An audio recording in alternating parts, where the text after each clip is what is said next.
নমস্কাৰ প্ৰিয় দৰ্শকসকল, আপোনালোক সকলে নিশ্চয় গম পাইছে 22 জানুৱাৰী তাৰিখে অযোধ্যাত ৰাম জন্মভূমিত ভগৱান শ্ৰী ৰামচন্দ্ৰৰ প্ৰাণ প্ৰতিষ্ঠা হ'ব।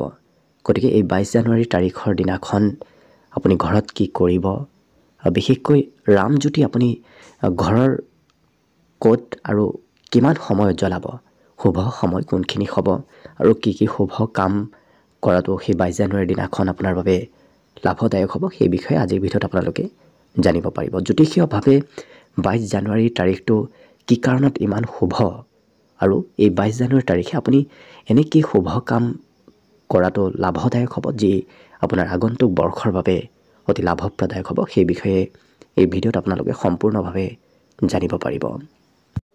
যিহেতু হিন্দু ধৰ্মৰ প্ৰত্যেকটো শুভ কাম আৰম্ভ কৰাৰ পূৰ্বে গ্ৰহস্থিতিবোৰ চাই লোৱা হয়, দিন বাৰ চাই লোৱা হয়, আৰু যিহেতু ভগৱান ৰামচন্দ্ৰৰ প্ৰাণ প্ৰতিষ্ঠা হ'ব, গতিকে গোটেই বছৰৰ অতি শুভ দিন, অতি শুভ সময়খিনিহে লোৱা হ'ব। গতিকে 22 জানুৱাৰীৰ দিনটো অতি শুভ দিন, আৰু এইকাৰণে শুভ যিহেতু সেই 22 জানুৱাৰীৰ দিনাখন মৃগশিৰা নক্ষত্ৰ চলি থাকিব, শুক্ল পক্ষৰ দ্বাদশী তিথি চলি থাকিব, যিটো তিথি ভগৱান শ্ৰীবিষ্ণুৰ অতি প্ৰিয় তিথি। গতিকে ভগৱান শ্ৰীবিষ্ণুৰ তিথি হোৱাৰ বাবেই এই দ্বাদশী শুক্লপক্ষৰ দ্বাদশী তিথিত মৃগশিৰা নক্ষত্ৰত অভিজিত মুহূৰ্তত আৰু মেষ লগ্নত, যিহেতু মেষ লগ্নৰ এই শুভ যেতিয়া প্ৰাণ প্ৰতিষ্ঠা হ'ব, তেতিয়া বাকী গ্ৰহসমূহৰ স্থিতিও শুভ অৱস্থা থাকিব। গতিকে মেষ লগ্ন আৰু নৱমাংশত বৃশ্চিক লগ্ন এই সময়খিনিত প্ৰাণ প্ৰতিষ্ঠা হ'ব।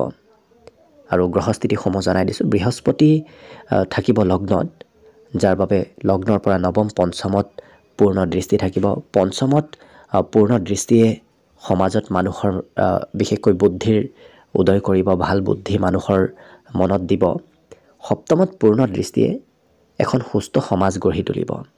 লগতে বৃহস্পতিৰ নৱমত দৃষ্টিয়ে ভাল কামবোৰত সফলতা আনিব, দেশৰ লগতে সমগ্ৰ বিশ্বৰ ভাল ভাল কামবোৰ সোনকালে কৰি তুলিব। গতিকে গুৰু বৃহস্পতিৰ দৃষ্টিত এনেধৰণৰ ফলাফলবোৰ প্ৰাণ প্ৰতিষ্ঠাৰ সময়ৰ পৰাই আৰম্ভ হ'ব। লগতে দ্বিতীয়ত উচ্চ অৱস্থাত চন্দ্ৰমা বৃষ ৰাশিত থাকিব।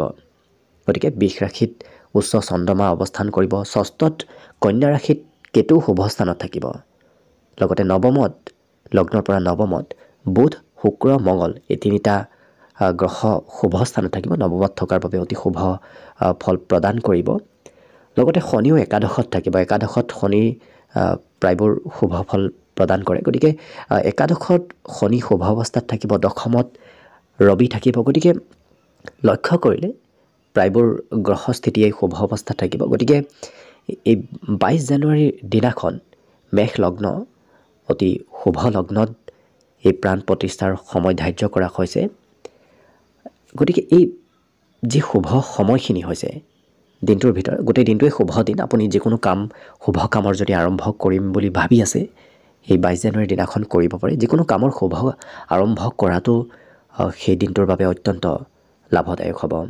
লগতে যি আপুনি ঘৰত চাকি বন্তি জ্বলাব, প্ৰাণ প্ৰতিষ্ঠাৰ সময় ঠিক থাকিব 12:29:08 পৰা 12:30:32 গতিকে প্ৰায় 84 ছেকেণ্ড। এই 84 ছেকেণ্ডৰ ভিতৰত আপুনি ঘৰৰ মন্দিৰত এগছি চাকি জ্বলাব, কিয়নো এইখিনি সময়তেই প্ৰাণ প্ৰতিষ্ঠা হ'ব।